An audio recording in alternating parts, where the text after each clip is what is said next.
नमस्कार दोस्तों, KVS academy की यूट्यूब चैनल पर आपका स्वागत है। डेली करंट अफेयर्स की इस सीरीज में हम हर एग्जाम से रिलेटिव करंट अफेयर्स एमसीक्यू के माध्यम से देखते हैं और उससे संबंधित तथ्य देखने का भी प्रयास करते हैं। तो आइए शुरुआत करते हैं आज के सेशन की। तो ये रहा आज का पहला प्रश्न।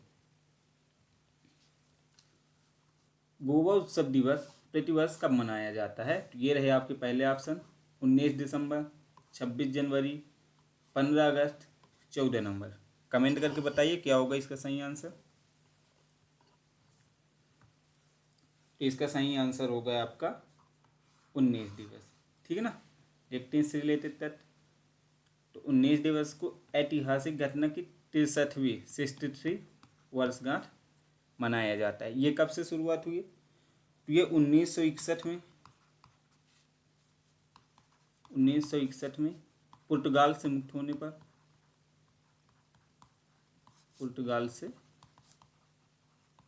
होने पर, मनाया गया। ठीक है ना। इसके बाद देखते हैं तो ये 1962 को भारतीय संघ में शामिल हुआ। ठीक है। और 30 मई 1987 को 56 संविधान संशोधन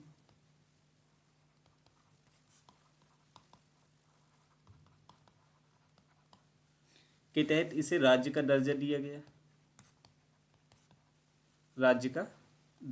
और इसी के साथ ये भारत का 25वां राज्य बना। ठीक है। और इसके बारे में देखते हैं यहाँ पे राज्यसभा सीटें कितने हैं? तो 1 है। ठीक है। लोकसभा देखें तो 2, विधानसभा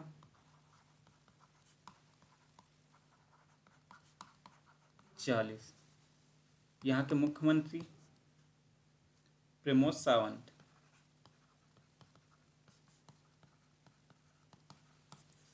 राज्यपाल श्रीधरन पल्लई। ठीक है। राजधानी इसका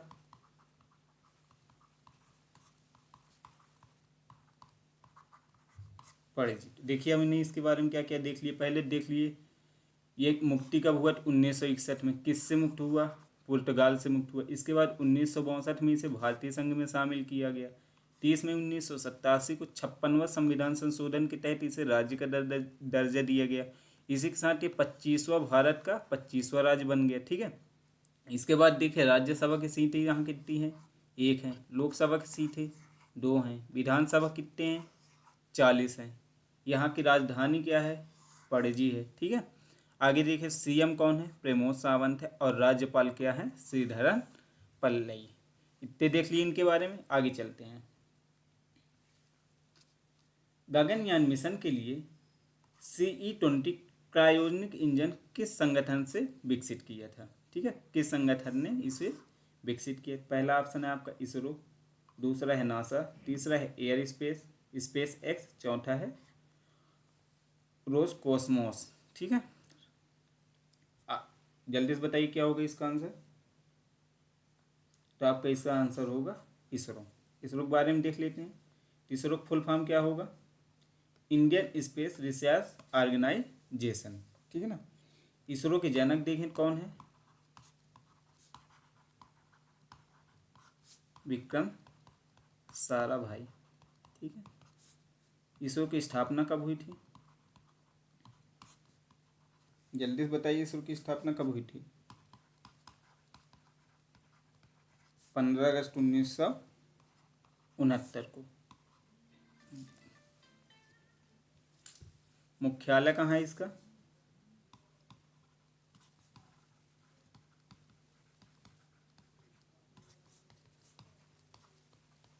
बेंगलुरु में इसका मुख्यालय है। अंतरिक्ष केंद्र देखें कहाँ है?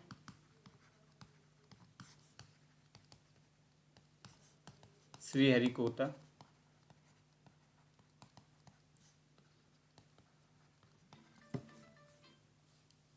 आंध्र प्रदेश। ठीक है। इतने तथ्य इसके देख लिए। अब देखते हैं इसके कुल केंद्र कितने हैं भारत में। भारत में कुल केंद्र इसके 21 हैं। ठीक है, आइए अगला देखते हैं इसका। अगला प्रश्न, निम्नलिखित में से कौन से राज्य भारतीय संविधान के छठी अनुसूची के अंतर्गत शामिल किए गए हैं। तो पहला ऑप्शन है भारत असम त्रिपुरा मिजोरम मेघालय। दूसरा ऑप्शन असम त्रिपुरा मणिपुर मेघालय। तीसरा ऑप्शन है असम मणिपुर मिजोरम नागालैंड। चौथा है असम त्रिपुरा मिजोरम नागालैंड। जल्दी से बताइए क्या होगा इसका आंसर, कमेंट करके बताइए आप लोग।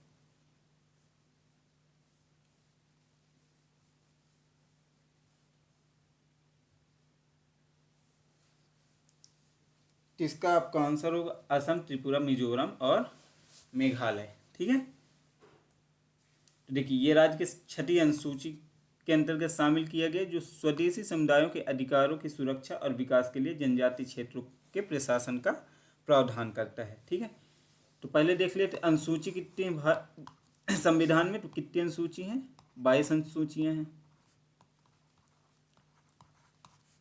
12 भाग हैं और 395 अनुच्छेद हैं। ठीक है, अब इन राज्यों की जो अपना पहला ऑप्शन था असम त्रिपुरा मिजोरम और मेघालय, इनके देख लेते हैं राजधानी और सीएम के बारे में। ठीक है ना, थोड़ा थोड़ा देख लेते हैं डिटेल। तो असम की राजधानी क्या है, जल्दी से बताइए।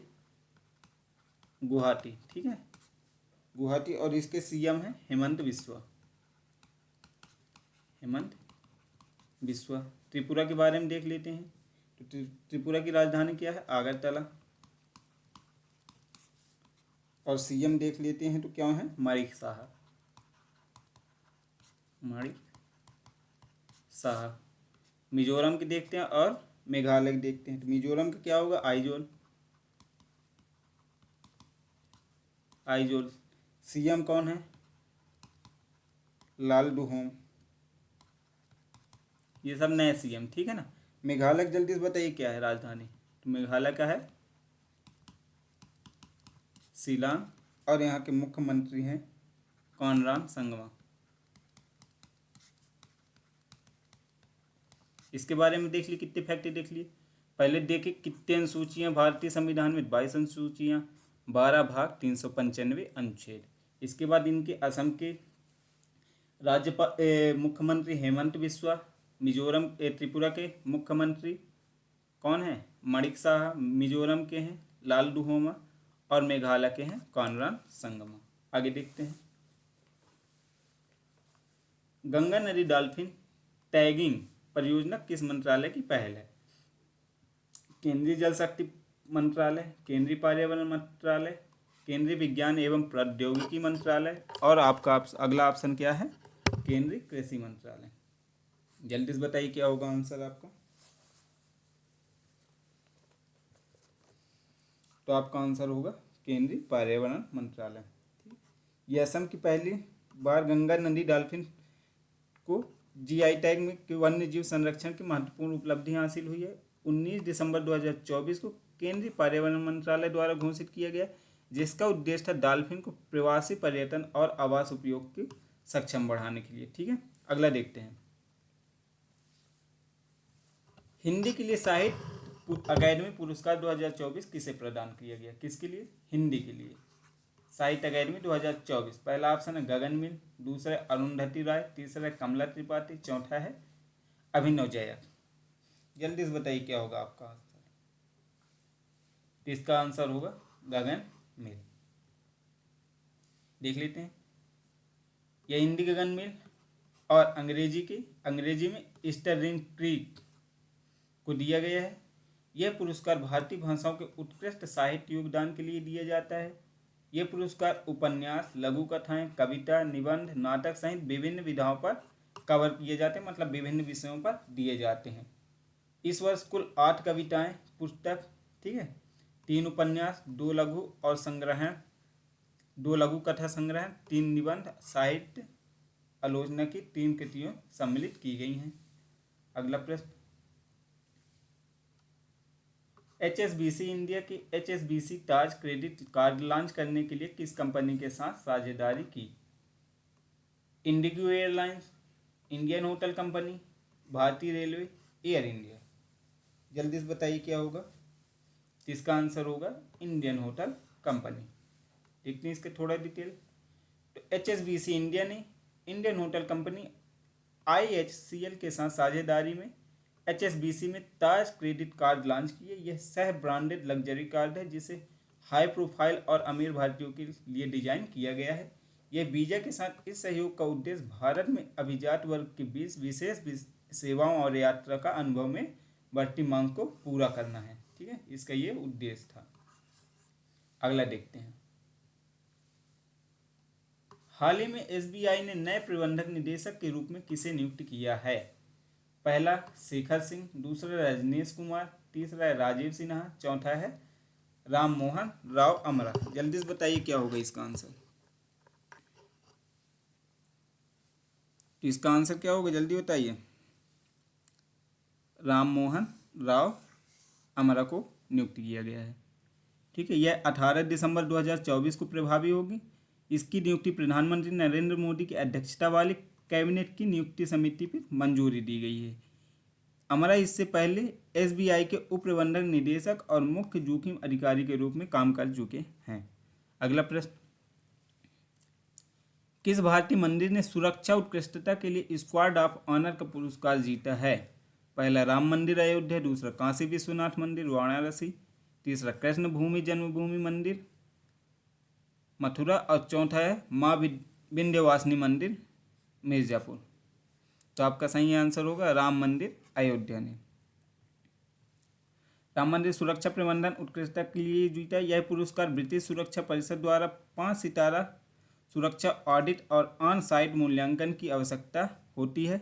मंदिर के ये कोई मतलब का नहीं, ये अंतिम चरण में जिसे 2025 तक पूरा करने का लक्ष्य रखा गया है। अगला प्रश्न, विज्ञान और प्रौद्योगिकी मंत्रालय द्वारा लॉन्च किए गए भारत के पहले कीटनाशक रोधी बाटी सूट का नाम क्या है। किसान रक्षक पहला ऑप्शन, दूसरा ऑप्शन किसान कवच, तीसरा एग्रोसेल, चौथा है उपरोक्त में से कोई नहीं। तो आपका आंसर होगा किसान कवच, ऑप्शन नंबर बी। डिटेल देख लीजिएगा इसको। यह विज्ञान प्रौद्योगिकी मंत्री डॉक्टर जितेंद्र सिंह ने किसान कवच किसानों को हानिकारक कीटनाशकों के संपर्क से बचाने के लिए भारत का पहला कीटनाशक रोधी बाडी सूट पेश किया है। ठीक है, यह biotechnical research and innovation council में बेंगलुरु द्वारा सेपियो हेल्थ प्राइवेट लिमिटेड के साथ मिलकर विकसित किया है। ठीक है, यह किसानों की सुरक्षा और टिकाऊ कृषि को बढ़ावा देगा। अगला प्रश्न, जोरैया बाई जिनका हाल ही में निधन हुआ किस भारतीय आदिवासी समुदाय से संबंधित थी। पहला है गोंड जनजाति, दूसरा है बैगा जनजाति, तीसरा है संथाल जनजाति, चौथा है भेल जनजाति। जल्दी से बताइए क्या होगा आंसर। इसका आंसर है बैगा जनजाति द्वारा। ठीक है ना, देख लेते हैं इसका डिटेल। इनका निधन कब हुआ है, 15 दिसंबर 2024 को। कितनी वर्ष की आयु पर, 86 वर्ष की। ये कहाँ से संबंधित है, तो मध्य प्रदेश के उमरिया जिले के लोधा गांव में। ठीक है, इन्हें 2022 में नारी शक्ति पुरस्कार,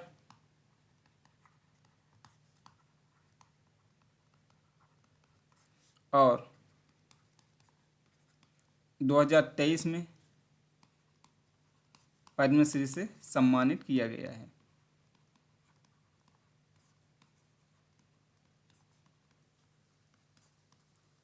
ठीक है, अगला प्रश्न, हाल ही में 1 जनवरी से भारत के किस शहर में भिखारियों को भीख देना अपराध होगा। जी हाँ, भिखारियों को भीख देना अपराध कब से, 1 जनवरी से। पहला ऑप्शन इंदौर, दूसरा भोपाल, तीसरा सूरत, चौथा इनमें से कोई नहीं। जल्दी से बताइए क्या होगा इसका आंसर। इसका आंसर होगा इंदौर। ठीक है, अगला इंदौर के बारे में देख लेते हैं। इंदौर क्या है, इंदौर एक संभाग है जिसके अंतर्गत कितने 8 जिले आते हैं। ठीक है, इंदौर में ही मध्य प्रदेश लोक सेवा आयोग है और इंदौर को 1968 में मध्य प्रदेश हाई कोर्ट का खंडपीठ भी बनाया गया। अगला प्रश्न,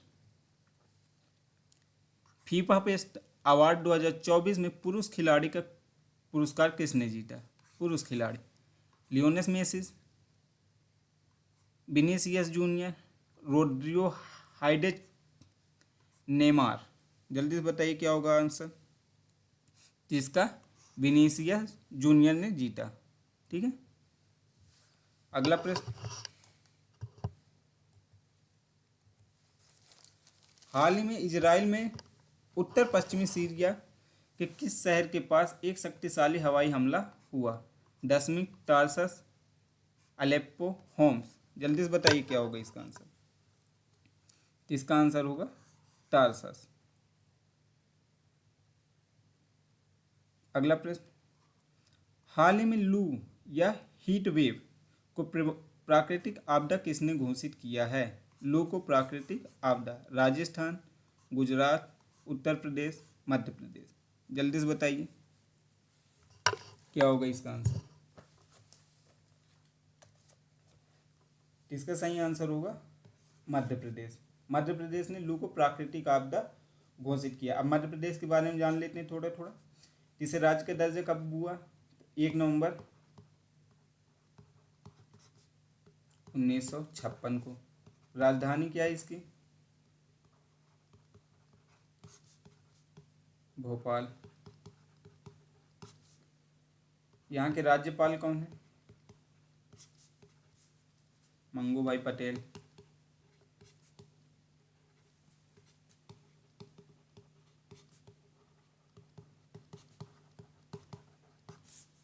मुख्यमंत्री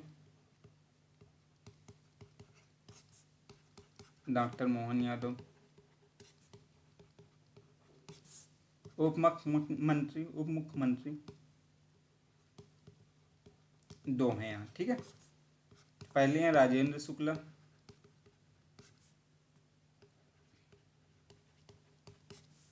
और दूसरे हैं जगदीश देवड़ा।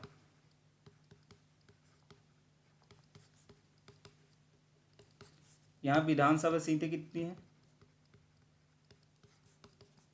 230। राज्यसभा सीटें हैं 11 और लोकसभा सीटें हैं 29। ठीक है, आगे देखते हैं अगला प्रश्न। और यहाँ हाई कोर्ट कहाँ है? यहाँ का हाई कोर्ट जबलपुर, और इसके 2 खंडपीठ। खंडपीठ कितने हैं? 2। कब बने? 1968 में। कौन कौन से? एक तो ग्वालियर, और एक अभी पढ़ चुके क्या, इंदौर। अगला प्रश्न देखते हैं।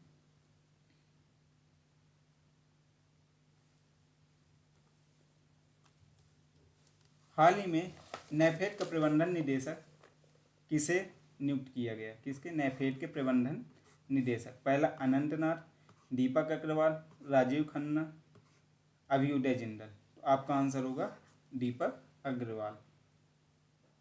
अगला प्रश्न, हाल ही में तुलसी गौड़ा का निधन हो गया, वह क्या थी? पर्यावरणविद, वैज्ञानिक, संगीतकार, डॉक्टर। तो सही आंसर होगा पर्यावरणविद। ठीक है, अगला प्रश्न, हाल ही में किसने जमशेदपुर टाटा पुरस्कार जीता? ठीक है, जमशेदजी टाटा पुरस्कार किसको प्राप्त हुआ? निर्मला सीतारमण, रोशनी नादर मल्होत्रा, किरण मजूमदार, इनमें से कोई नहीं। आपका आंसर होगा किरण मजूमदार साहब। अगला प्रश्न, इसरो द्वारा मोनोरेटेड लॉन्च व्हीकल मार्क 3 को किस आगामी मिशन के लिए तैयार किया गया है? पहला ऑप्शन निसार, दूसरा है मंगलयान 2, तीसरा है गगनयान, चौथा है आदित्य 11। जल्दी से बताइए क्या होगा आंसर। तो आपका सही आंसर होगा गगनयान के लिए। ठीक है, ये इसरो द्वारा लॉन्च 400 किलोमीटर की कक्षा में 3 सदस्यों को चालक दल को लॉन्च करके पृथ्वी की उनकी सुरक्षित वापसी सुनिश्चित करके मानव अंतरिक्ष उड़ान क्षमता का प्रदर्शन करना है। यह भारत का महत्वाकांक्षी परियोजना है। ठीक है, इसके 3 उद्देश्य मिशन हैं। इस मिशन में मानव रहित चालक दलों दोनों उड़ान शामिल हैं। एक तो चालक रहित रहेगा और एक चालक दल, दोनों प्रकार से रहेंगे। ठीक है, एक में मानव रहेंगे, एक में मानव नहीं रहेंगी। जो मानव अंतरिक्ष उड़ान क्षमताओं के साथ एक अंतरिक्ष यात्रा करने वाले देश बनने के भारत के लक्ष्य की दिशा में एक महत्वपूर्ण कदम है। यह HLVM-3 को विशेष रूप से मानव मिशन के लिए आवश्यक सुरक्षा और विश्वसनीयता सुनिश्चित करने के लिए डिजाइन और परीक्षण किया गया है। अगला प्रश्न,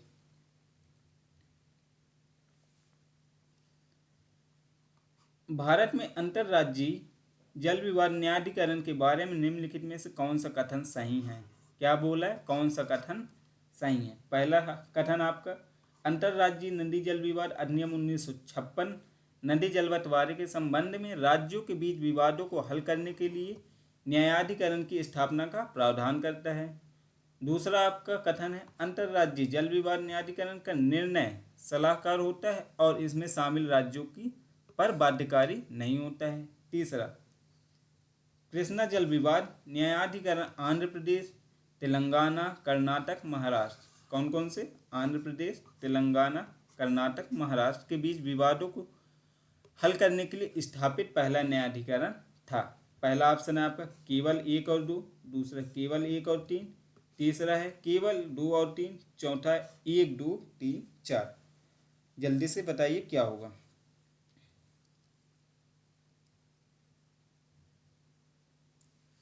तो आपका सही आंसर होगा केवल 1 और 3।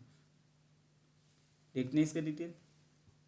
देखते हैं कथन फर्स्ट। पहले क्या लिखा है? अंतर्राज्यीय नदी जल विवाद अधिनियम 1956 अंतर्राज्यीय जल विवादों को हल करने के लिए न्यायाधिकरण की स्थापना का प्रावधान करता है। दूसरा कथन देखते हैं, यह कथन गलत है। अंतर्राज्यीय जल विवाद न्यायाधिकरण के निर्णय संबंधी राज्यों के लिए बाध्यकारी है। यहाँ पे क्या लिखा है?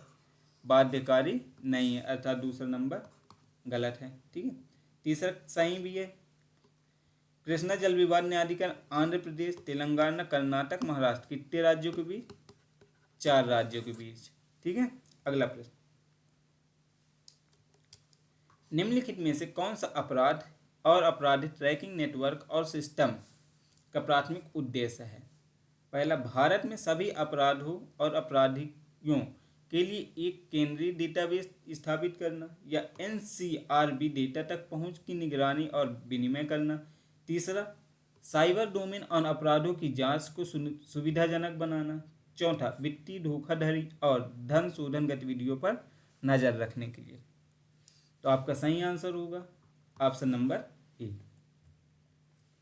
यह वास्तविक समय में अपराध और आपराधिक डेटा को सहजता से साझा करने की अनुमति देता है, जिससे कानून प्रवर्तन, जांच और सार्वजनिक सेवा वितरण की दक्षता बढ़ती है। यह साइबर अपराध या वित्तीय धोखाधड़ी तक सीमित नहीं है। अगला प्रश्न, निम्नलिखित पवित्र उपवनों का उनके संबंधित राज्यों से मिलान करिए।